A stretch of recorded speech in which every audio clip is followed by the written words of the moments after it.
Hello and good morning. My name is Panos Scribanos, and I would like to thank you all very much for allowing me to share my experiences at 2013 Place with use and occupancy mapping in Canada.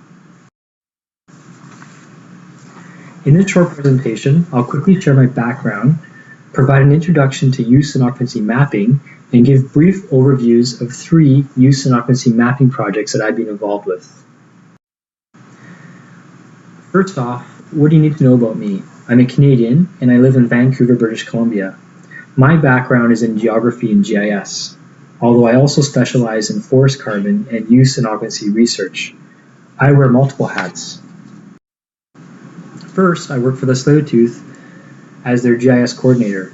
The Tsleil-Waututh is one of many groups of Coast Salish peoples who populate the Pacific Northwest throughout British Columbia, Washington, and Oregon. I began working with the Tsleil-Waututh in 2003 and have utilized GIS within a wide variety of areas including forestry, surveying, marine conservation, archaeology, and wildlife and marine habitat analysis. Second, I also specialize in use and occupancy mapping for Indigenous groups across Canada. This is the work I'm going to talk a bit more about. So what is use and occupancy mapping? It's a data collection method of showing the spatial extent of Indigenous use and occupancy. It's about telling the story of a person's and a community's life on the land. This is achieved by collecting information through interview map surveys with community members who are hunters, fishers, and harvesters, and recording this information both aspatially through audio and notes, and spatially using large format base maps. The methodology for this process is based on established conventions and is documented in detail in the book Living Proof, the Essential Data Collection Guide for Indigenous Use and Occupancy Map Surveys. Living Proof is authored by Terry Tobias. Terry has been assisting Aboriginal groups in Canada for close to 30 years with their use and occupancy research. Recently, Terry just completed a 3-year project to help Indigenous nations and the Australian government introduce use and occupancy mapping to that country. I'll now show a few examples of use and occupancy maps. These are all from the book. This is one of many base maps showing the map biography of Jaco Alulu. Jaco is an inhabitant of Nunavut, Canada's youngest and largest territory. The sites shown on this map represent locations where Jaco has done harvesting, such as killed animals to feed his family, or where he has harvested plants, wood, and earth materials for direct family use. Some of these sites also represent different types of cultural sites that either Jaco has himself used or knows that they have been used by Indigenous people in his lifetime, his parents' lifetime, or his grandparents' lifetime.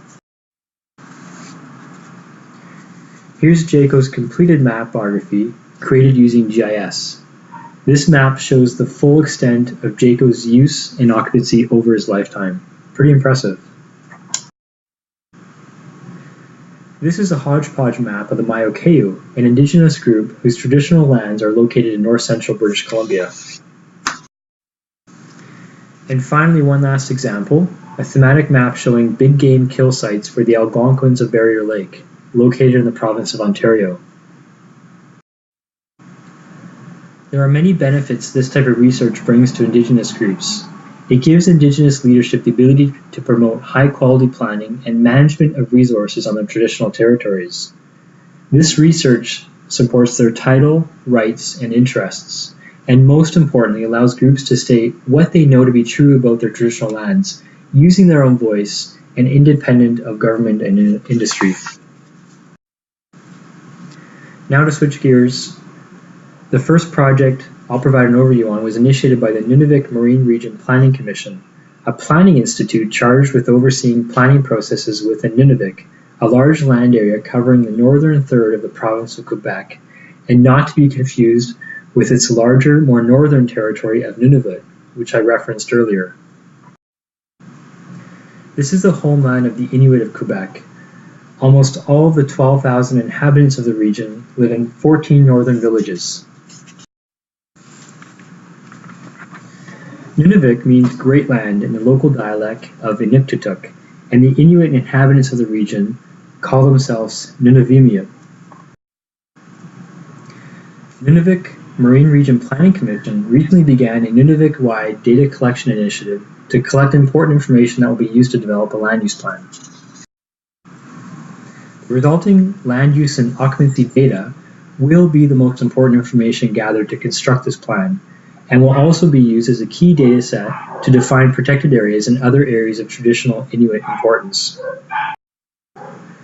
I traveled to Nunavik in April of 2012 to assist researchers on the field team working on the first phase of the project. This first phase of the multi-year project included 2 single community pilot map surveys held within the settlements of Alpuluk and Tisiuak. This photo shows the community of Alpuluk, located on the shores of Ungava Bay. An initial research design meeting was conducted in January of 2011 with representatives from all communities. More specific community project planning sessions, like the one pictured here, were also held within each individual community. Subsequent phases include intensive 3-month data collection periods within the remaining 12 communities, as well as some verification meetings. The data collection and data processing methodology reports will also be completed during this time period. In total, over the duration of the project, the goal is to interview over 1,000 Nunavik Inuit. It's estimated that the study may yield over 200,000 mapped harvesting sites, wildlife habitat, and cultural features representing use and occupancy throughout Nunavik. This image shows an index map of the study area, almost 500,000 square kilometers in size, which is almost twice the land area of New Zealand. And although this is really demanding work with long hours, it's also work that I really like. A second project I was involved with was with the Fort Severn First Nation, also known as the Washaho Cree Nation. The community is located on the Hudson's Bay and is the most northern community in the province of Ontario. This is a very remote community. In the winter, it is accessible by ice road and air, and in the summer by air and water only. The population sits at just over 400 people, consisting of roughly 90 families in an area of 40 square kilometers. I traveled to Fort Severn in the fall of 2012 as part of a small team of researchers. Our goal was to interview approximately 40 community members. The project was mandated by the community's chief and council, pictured here. With increasing pressure to develop the region's plentiful natural resources, community leadership was determined to prove its use and occupancy of the land. As you can imagine, with a project of this scope, logistics can be complicated. A full day is needed just to unpack and set up our interview spaces. And in order to facilitate interviews, a community member is also brought on to assist our team with various aspects of the project, including the setup and coordination of interview times. And as in Nunavik, the study area is massive, with community members traveling vast distances to harvest resources from the lands and waters. Here I'm shown posing with a map mosaic consisting of 9 large format base maps. In some cases, up to 16 base maps were used per interview session. And as with every single interview we do, the best possible outcome is the community member finishing their mapography with a smile on their face. This last project I'll talk about is for the Tsleil-Waututh Nation, the community that I've worked for almost a decade. The Tsleil-Waututh are the people of the inlet and occupy the lands and waters surrounding the city of Vancouver since time out of mind. Their traditional territory stretches from the mouth of the Great Salmon-bearing Fraser River all the way north to the ski community of Whistler, and includes everything from heavily developed urban city to remote fjords, rainforest, and glacier-covered mountains. Tsleil-Waututh have a rich history of harvesting food and other resources from the lands and waters of the territory. This man is shown digging for clams. This use and occupancy of the land was uninterrupted for centuries until first contact with Europeans just over 200 years ago, which decimated the population and pushed remaining Tsleil-Waututh members onto reserves. Pollution, urban and industrial development, and short-sighted management policies have destroyed the natural resources on which the Tsleil-Waututh have traditionally depended on. The Tsleil-Waututh's cultural traditions were also severely impacted when their people were confined to small reserves, prohibited by law from participating in potlatches or voting in federal and provincial elections, and forced to attend residential schools.